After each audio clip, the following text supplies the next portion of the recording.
What's up? We're back. I'm Max. I'm Ross. And this is our shop, Clunker Connoisseurs of Clunk. Terrible car enthusiasts. We just picked up this absolute gem. Absolute gem. E46, 170K. Runs and drives great. All-wheel drive, manual. Don't see them like this every day. Stupid clean. Just passed emissions with flying colors. We paid a lot of money for this thing because we knew it was going to be nice when we saw it in the pictures. We didn't want to miss out. We knew Yeah. it was too good of a deal to pass up. And it has been, what, 3 hours since we picked it up? Yep. Yeah, 3 hours. We already got this thing sold. It's on its way out. So, on its way to its new home already. The Porsche dealership we bought it from, they were so kind to clean it for us. So It's nice. all I had to do was park my cheeks at emissions for an hour and wait in line. But man, this thing is crispy. I'm a huge BMW fan. I've had a bunch of these. And this is nicer than any BMW I've ever owned. Mine are always garbage. Way nicer. We got going on in the shop today. All right. 06 Buick Lucerne. It does have a North Star in it. Ignore that because it runs great. No issues.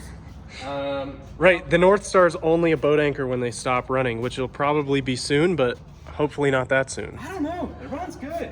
Super clean on the inside. It was really gross when we got it, but super clean now. Interior is in great shape. Runs awesome. Kind of a little ripper. And it sounds mean too. The North Star actually sounds pretty good. No, it's not bad. I always heard these things are trash, but this one's actually pretty good. So on a test drive with this thing, well, like yesterday or the day before, and the radio quit working. So I think that guy would have bought it if the radio was working, but he didn't like that. Still have this thing, $4,000. Easy. Come get On it. the website. Come and get it. Runs and drives. It's a little ugly. Got a big dent. Radio don't work, but It's an Eddie Bauer. It's got everything you could possibly want. It's got heated seats. It doesn't have a radio, but you can fix that. You can Right. put a radio in it. right. Broken radio, your problem, not my problem. Continuing on, we have Max's tracker, unfortunately, still in the shop. Not done with that yet. No updates yet. We just got all the parts in. He's gonna get ripping on it here soon. Finish this up. Shouldn't take him too long. He's just got to throw everything back together, and he knows what he's doing. Barely. You guys haven't seen this one yet.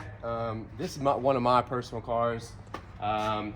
It started leaking out of the radiator and leaking hydraulic fluid everywhere. It's got the auto leveling hydraulic suspension on it. And it's a 6-liter V12. That's the coolest part. It is. It is. It's a fun little car. It's not nearly as fast as you think it is, but it scoots. Right? It's only, what, like 320 horse? No, it's rated at 390 something. You know, that's obviously not to the wheels, but you know, it does okay. It's quick. It's a fun little car. It sounds like an F1 car going down the road because it got it yeah. straight piped like a hooligan. Yeah, it's loud. You know. Got the knockoff eBay special blocks on there. Okay, well, if someone wants to loan me $5,000 to get a set of real blocks, I'll get them. Well, Until then, we're rocking these. We got to get some more people to watch our videos and we'll get you some real blocks. You may notice what there's- used to be in this spot? there's something missing. A big red, ugly, peeling paint something. So what happened with the MDX? It's no stock key, as someone might say. The MDX, you guys remember, I put a hole in the radiator the first time. We got the new one in. You guys remember that too. Car Parts sent us a bunk one, started leaking immediately. Ordered one from Napa, got it in. I can do those in 20 minutes now, unfortunately. And we put cats in it. So we're into this thing for way too much money. We're basically just going to sell it for cost. We Yep. put all this work into it, went to go get it emissions tested. Then what happened? It failed. Again. Again. Twice. So we spent $50 in like 2 hours on emissions tests and like $1,800 on recon to make this thing pass and make it run good, and it still doesn't pass. We got scammed on the cats. The guy from eBay who we bought them from, you know, we He's tried, since been banned from eBay Tried to get a refund. for selling bunk car parts, so we no- got burned. He's no longer a seller on there. Yep. It is now the next day. We got the BMW sold, got the Explorer sold, and we actually made some money on the Explorer. I thought we were just going to end up breaking even because we kept having to do little stuff. And then the radio quit working like the day before we had the person who bought it. Well, actually, no, it was like an hour before the person who bought it was signing up to come see it. And so we had to run to the junkyard, and it was the fastest junkyard run ever. Grab a new radio, install that, and it worked perfectly. And so that was another 40 bucks we had to spend on that thing. But it's gone. We only made like $400, but $400 is better than $0. But last night we bought another one. It was a 2010 Ford Escape, all-wheel drive, 170 something thousand miles. But it looks really, really nice. So we paid a lot of money for it. We paid a little over $3 grand, but I think it's worth around $5. But it's all the way in Glenwood Springs, which is about 2 hours and 45 minutes away from the shop one way. So it's 245 there, 245 back. But it's kind of far, but not like that far. So it wasn't worth paying to have a transporter go pick it up and bring it to us. It would have taken an extra 3 days, and it would have cost another 300 bucks. And I can do it for less than that in fuel and a trailer rental, because we don't have a trailer because we're peasants.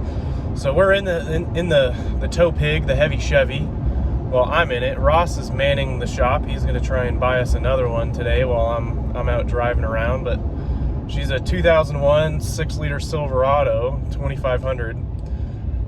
She's got some miles on her, so I hope she makes it up all those hills. This is I-70 coming from the Front Range into Glenwood Springs. It's basically uphill both ways, and this thing is not fast, and I'm sure that little Escape is not that light either. So we'll see how it goes. We got the trailer and we are headed to Glenwood Springs, coming up on the big hill, the first big hill of the journey, which is going up into Evergreen.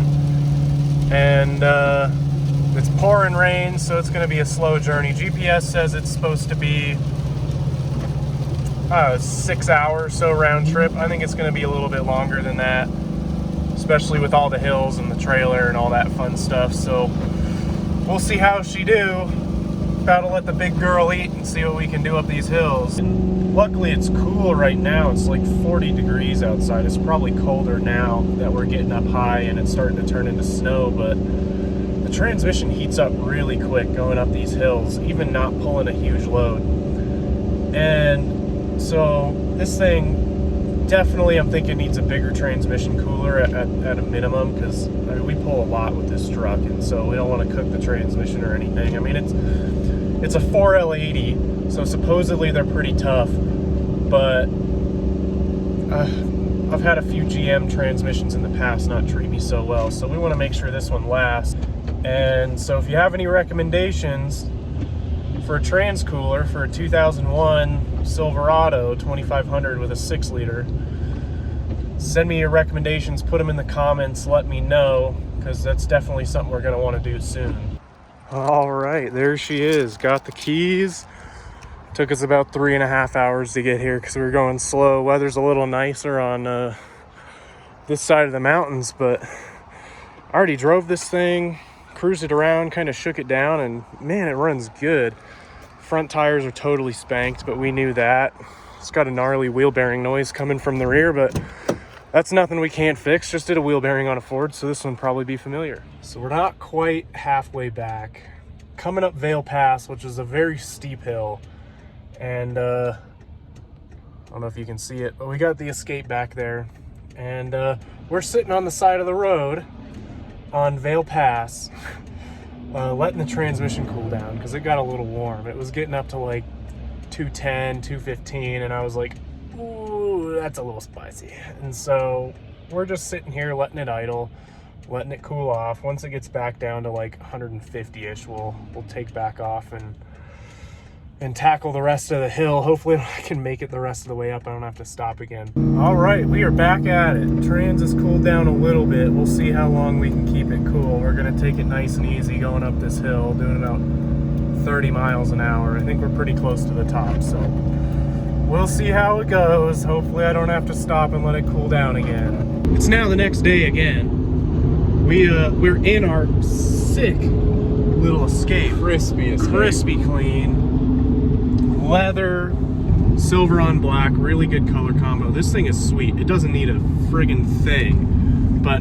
holy shit, what an adventure getting this thing back yesterday. I mean, you saw it. It was miserable for him. I did nothing. Right. Ross just sat at the shop diddling himself all day. I sat on the side of the road for a while.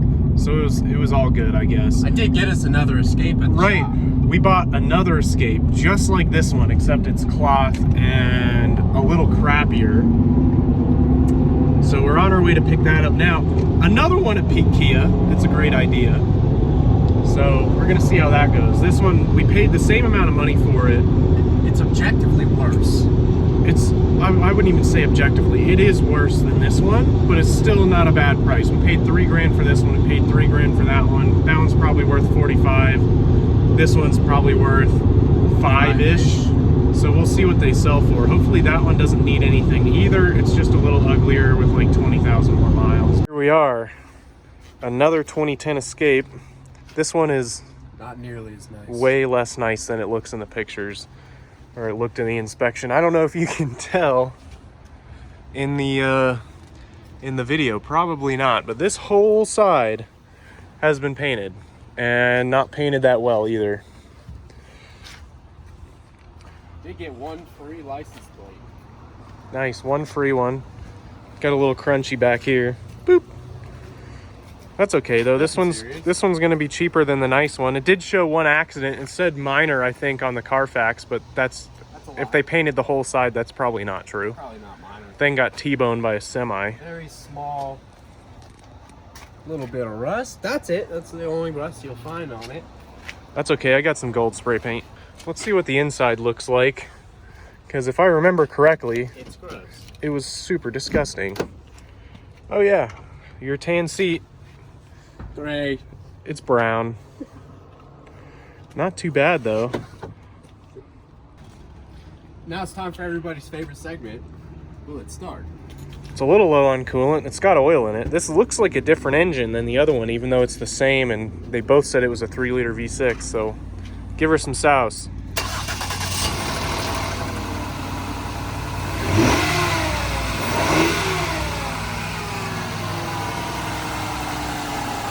That sounds okay. Pretty much got them both ready for sale. The silver one's all good. The gold one, we had to do an oil change and put an oil pressure sensor in it and easy stuff. Where are you going now? Well, my car died.